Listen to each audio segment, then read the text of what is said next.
Market లో invest చేసి మీ డబ్బులు డబుల్ చేసుకోవాలనుకుంటున్నారా? సుందరరామిరెడ్డి గారి లైవ్ సెమినార్ కి అటెండ్ అవ్వండి.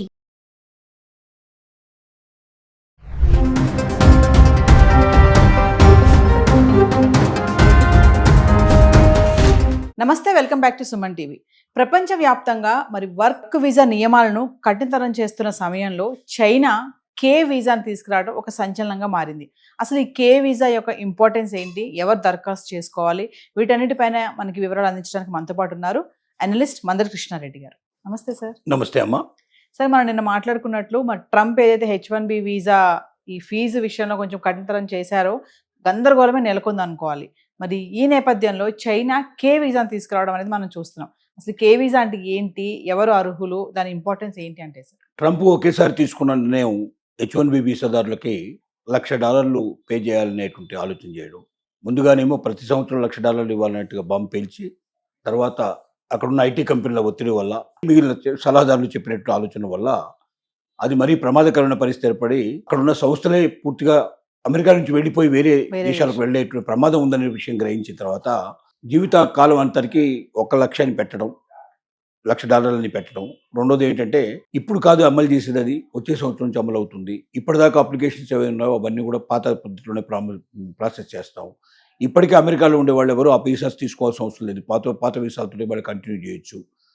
ఇప్పుడున్నటువంటి స్టూడెంట్స్ ఎవరైనా ఉన్నారో, ఆల్రెడీ ఇప్పుడు అమెరికాలో ఉన్న స్టూడెంట్స్ ఉంటే వాళ్ళు కొత్త వీసాకు అప్లై చేసుకున్న వాళ్ళకి ఈ నిబంధనలు వర్తించవు అని ఇలాంటివి అనేక రకాల ప్రామిసులు చేయడం జరిగింది. కానీ ఎప్పటికీ చాలామందిలో చాలా బాధాకరమైన పరిస్థితులు ఏర్పడ్డాయి.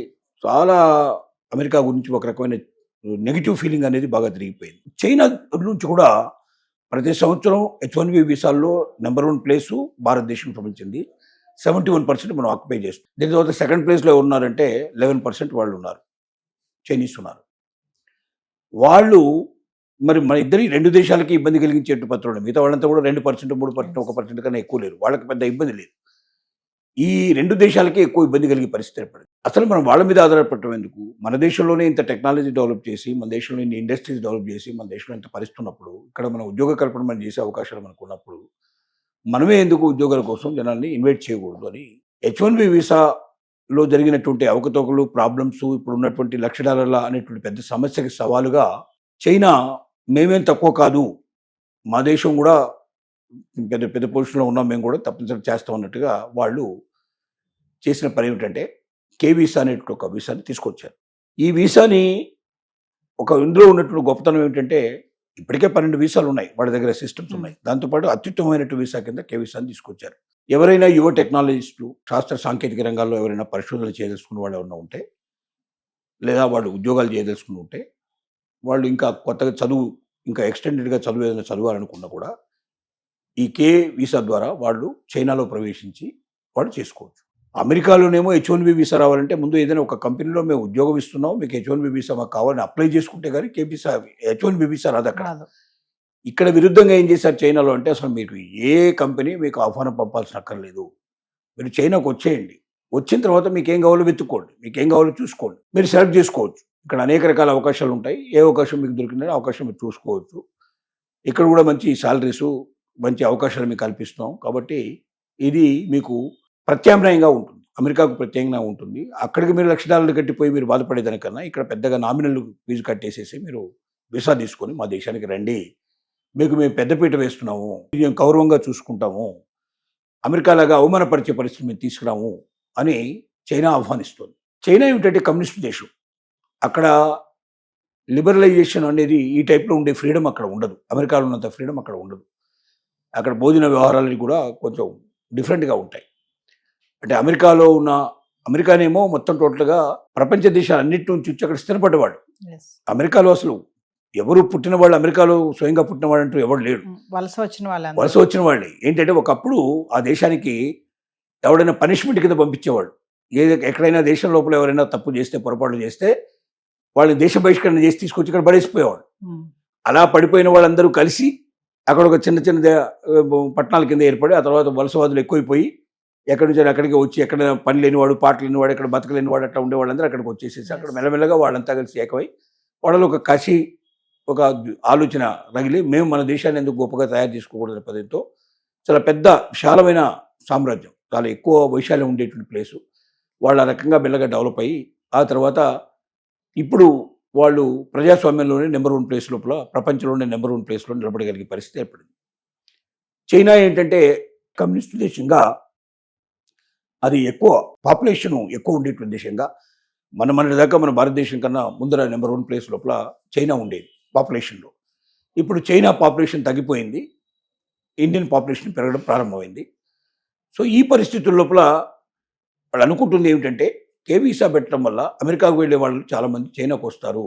తద్వారా చైనా లోపల మంచి శాస్త్రవేత్తలు కానీ, లేకపోతే మంచి చదువుకున్న వాళ్ళు కానీ, ఇన్ఫర్మేటివ్ ఉండేటువంటి వాళ్ళు, క్యాపబిలిటీస్ ఉండేవాళ్ళు, క్రీమ్ ఆఫ్ పీపుల్ మనం తీసుకునే అవకాశం ఉంటుంది. తద్వారా మన దేశం లోపల ఇంకా అన్ని రకాల వ్యవస్థల్ని పెంపొందించుకోగలిగే అవకాశం ఉంటుందనేది భావన, చైనా భావన. డెఫినెట్గా ఒక ప్రత్యామ్నాయం ఏర్పడింది కాబట్టి కొంతమంది అటు వెళ్ళే అవకాశాలు ఉంటాయి. కానీ అమెరికా మీద ఉండే మోజు, అమెరికా మీద ఉండే ఆలోచనలు చైనా మీద చేయడం కష్టం. అంటే చైనాలో అంత లిబరేషన్ ఉండదు కాబట్టి, అంత స్వాతంత్రం ఉండదు కాబట్టి వెళ్ళేవాళ్ళు చాలామంది ఇక్కడికి. అమెరికాలో ఉన్న స్వాతంత్రాలు వేరు. ఇక్కడ మనిషి ఎలా కావాలంటే అలా ఉండగలుగుతాడు, ఎలా అంటే అలా చేయగలుగుతాడు. అట్లా చైనాలో కొన్ని రిస్ట్రిక్షన్స్ ఉంటాయి. వాళ్ళు ఇష్టం వచ్చినట్టుగా వాళ్ళు వేయడానికి వీలు పడదు. ఖచ్చితమైన కండిషన్స్లోనే ఉండాల్సిన పరిస్థితి ఏర్పడుతుంది. తర్వాత మరి ఇంత జీతాలు అక్కడ ఇస్తారా లేదా అనేది అనుమానాస్పదమైన విషయం. ఇప్పుడు వాళ్ళ దేశం నుంచే 11% అమెరికాకు వస్తున్నారంటే అక్కడ వాళ్ళకి కావాల్సినటువంటి క్యాపబిలిటీ లేకపోవడం కదా, అక్కడ అన్ని రకాలుగా అందిపుచ్చుకునే అవకాశాలు లేకపోవడం వల్లనే వాళ్ళు అమెరికాకు వచ్చే ప్రయత్నం చేస్తున్నారు. చదివే విద్యార్థులు కూడా చదువు చూస్తే అమెరికాలో చదివే విద్యార్థుల సంఖ్య చాలా ఎక్కువ. ఇండియన్ విద్యార్థుల కన్నా చైనా విద్యార్థులు ఎక్కువ మంది ఉంటారు చదివేవాళ్ళు. H1B వీసాలోనేమో ఇండియా ఫస్ట్. కానీ ఎడ్యుకేషన్ స్టూడెంట్స్ విషయంలో తీసుకుంటే ఎక్కువ మంది చైనా వాళ్ళే ఉంటారు. అంటే చైనాలో దొరికినటువంటి చదువు, చైనాలో దొరికిన నాలెడ్జ్ అమెరికాలో దొరుకుతుందనేది దాని అర్థం కదా. కాబట్టి అమెరికా లోపల ఉన్నటువంటి అవకాశాలు కానీ, అమెరికాకున్న పేరు ప్రఖ్యాతులు కానీ, అమెరికాలో చదువుకుంటే వచ్చేటువంటి జాబ్స్ యొక్క మంచి జాబ్స్ దొరుకుతాయనే నమ్మకం, అమెరికాలో చదువుకొని వస్తే ఎక్కడైనా ప్రపంచంలో దొరుకుతాయని నమ్మకం, ఇలాంటి విశ్వాసాలను చైనా ఇంకా ఇవ్వగలుగుతుందా లేదా, ఎంత ఎవరికి ఇవ్వగలుగుతున్నది కాలం చెప్పాల్సిన ప్రశ్న తప్ప వెంటనే మనం చెప్పగలిగే పరిస్థితి లేదు. సరే, అయితే ఇప్పుడు ఏదైతే H1B వీసా విధానం వచ్చిందో ఇది భారత్కి చైనా పైన ఎక్కువ భారం పడుతుంది అంటే ఏం చెప్తారు? అంటే ఇవి దేశాల మధ్యలో జరిగేటువంటి ఒక రకమైన ప్రత్యామ్నాయమైన వ్యవహారం. వాస్తవంగా భారతదేశం మీద భారం పడటం ఏమీ లేదు దీంట్లోపల. కొంతమంది ఇక్కడ నుంచి అక్కడ వెళ్ళి చదువుకుంటున్నారు, కొంతమంది ఉద్యోగాలు చేస్తూ ఉన్నారు, జరుగుతోంది. అల్టిమేట్గా కొంతమంది అక్కడ చదువుకొని ఇక్కడికి వచ్చేస్తున్నారు. H1B వీసాకు $1,00,000 పెట్టడం వల్ల కొత్తగా వెళ్ళాలనుకునే వాళ్ళు మాత్రం అంత ఈజీగా తొందరగా వెళ్ళరు. అంటే అక్కడ కంపెనీ వాళ్ళు ఇష్టపడి వీళ్ళకున్న శక్తి సామర్థ్యాలను చూసుకొని ఇలాంటి వాళ్ళు మాకు కావాలి కాబట్టి $1,00,000 మేము పే చేస్తామంటేనే వెళ్తారు. ఇక వీళ్ళందరూ $1,00,000 కట్టిపోయేటటువంటి వాళ్ళు పరిస్థితి ఉండదు. అట్లా ఒకవేళ కండిషన్స్ పెడితే బాగా డబ్బున్న వాళ్ళు ఉన్నవాళ్ళే పోగొడిగే అవకాశాలు ఏర్పడతాయి. బాగా డబ్బున్న వాళ్ళ దగ్గరికి అంత చదువు ఉంటుందా, అంత నాలెడ్జ్ ఉంటుందా అనేది ఒక క్వశ్చన్ మార్క్. ఎందుకంటే చాలామంది ఎక్కువ పేదవాళ్ళ నుంచి, మధ్యతరగతుల నుంచే ఎక్కువ భాగం ఒక రకమైనటువంటి వాళ్ళకి కసి, కోపం సమాజం మీద. గొప్పవాళ్ళం కావాలి మేము కూడా, మిగతా వాళ్ళకన్నా మేము మించిపోవాలనే ఉద్దేశంతో రేయింబౌళ్ళు కష్టపడి వాళ్ళు చదువుకొని వాళ్ళు ఆ నాలెడ్జ్ పెంచుకునే ప్రయత్నం చేస్తారు. సమృద్ధిగా డబ్బున్న వాళ్ళు ఏంటంటే సహజంగా కొంచెం విలాసానికి వాటికి ఎక్కువగా అలవాటు పడే అవకాశాలు ఉంటాయి. అంటే ఎక్కడో కొంత పర్సెంటేజ్ 5% డిఫరెంట్గా ఉండొచ్చు, కానీ 95% మన సమాజంలో చూస్తున్న వాళ్ళలో డబ్బు పుష్కలంగా ఉన్నవాళ్ళు $1,00,000 కట్టాలంటే ₹1,00,000 కట్టాలి. అదే ₹1,00,000 పెడితే ఇక్కడ బ్రహ్మాండమైన వ్యాపారం చేసుకోవచ్చు. ఓ స్టార్టప్ కంపెనీ పెట్టేసుకుని దాన్ని బాగా డెవలప్ చేసుకుంటే అంతకన్నా ఎక్కువ సంపాదించవచ్చు. ₹1,00,000 పెట్టినా అంతకన్నా ఎక్కువ జీతాలు కూడా వస్తాయని నమ్మకాలు లేవు. కాబట్టి తనంతటి తాను డబ్బు పెట్టిపోయేటువంటి వాళ్ళ సంఖ్య తగ్గిపోయే అవకాశాలు ఉన్నాయి. కంపెనీలే వీళ్ళకు ఉన్నటువంటి క్యాపబిలిటీని బట్టి పిలిచి తీసుకెళ్తాయి. వాళ్ళే కంపెనీలు ఆ అమౌంట్ బేర్ చేసి తీసుకెళ్తాయి. అట్లా తీసుకెళ్ళిన వాళ్ళు 1 సంవత్సరం 1.5 సంవత్సరం కాకుండా 10 ఏళ్ల పాటు 15 ఏళ్ళు అగ్రిమెంట్ రాసుకొని దాని ప్రకారం తీసుకెళ్తాయి. కాబట్టి ఒక రకంగా చెప్పాలంటే ఇది మంచిగా వచ్చిందని చెప్పొచ్చు. ఎందుకు మంచికంటే ఇంతకుముందు ప్రతి ఒక్కడు అమెరికా వెళ్ళిపోయి అక్కడ ఏ పని పడితే ఆ పని చేసేసుకొని ఇండియాలో ఆ పని దొరకడం కాదు వాస్తవంగా. కానీ అమెరికాలో వెళ్ళాను, నేను అమెరికాలో పోతున్నాను చెప్పి ఒక స్టేటస్ కింద భయించారు తప్ప అక్కడ జీవితం చాలా అధ్వాన్నకరంగా జీవితం గడిపేవాడు చాలామంది ఉన్నారు. అది ఒక్కొక్క రూమ్లో 25 మంది 30 మంది ఉంటున్నారనే విషయం వింటే మనకే బాధాకరమైన పరిస్థితి ఏర్పడుతుంది. ఇక్కడ ఎందుకు ఇండియా లోపల ఇంకా అంతకన్నా మంచి స్వేచ్ఛాయుతమైన జీవితం గడుపుతుంది. ఇక్కడ దొరికే స్వేచ్ఛ ప్రపంచంలో ఇంకెక్కడా లేదు. కాబట్టి పనికిరాని వాళ్ళంతా, అంటే క్యాపబిలిటీ లేని వాళ్ళంతా ఆగిపోతారు. తల్లిదండ్రులను పీడించి డబ్బులు వసూలు చేసి ఏదో రకంగా అమెరికాకు పోయి చదువుకోవాలి, తల్లిదండ్రులు అప్పు చేసినా పర్లేదు, తల్లిదండ్రులు బాధపడ్డా పర్వాలేదు, వాళ్ళు తాకట్టు పడ్డా పర్లేదు అనేటువంటి పరిస్థితిలో ఉండేటువంటి చాలామంది ఉన్నారు పిల్లలు, స్వార్థపరులైన పిల్లలు చాలామంది ఉన్నారు. అలాంటి పిల్లలు ఒక రకంగా ఇప్పుడు వెళ్ళడానికి అవకాశాలు లేవు కాబట్టి తగ్గిపోయి తల్లిదండ్రులకు ఆ భారం తగ్గించే అవకాశం ఉంటుంది. ఇక్కడే ఏదో ఒక జాబ్ చూసుకునే ప్రయత్నం చేస్తారు. ఇప్పుడు ఇండియాలో నెంబర్ ఆఫ్ ఆపర్చునిటీస్ వస్తాయి. Yes. ఇప్పుడు జిఎస్టీ తగ్గినటువంటి సందర్భంగా కొత్త పరిశ్రమలు కొన్ని కోకొల్లుగా వస్తాయి. ఇక ఉద్యోగాలకు కరువు ఉండదు. నేను చెప్పాలంటే శక్తి ఉన్నవాడు ఇక్కడే అమెరికా కన్నా ఎక్కువ సంపాదించే అవకాశాలు ఉంటాయి. కాబట్టి ఒక కొత్త దృక్కోణానికి ఇది దారితీస్తుంది, మనం చెప్పక తప్పదు. Thank you.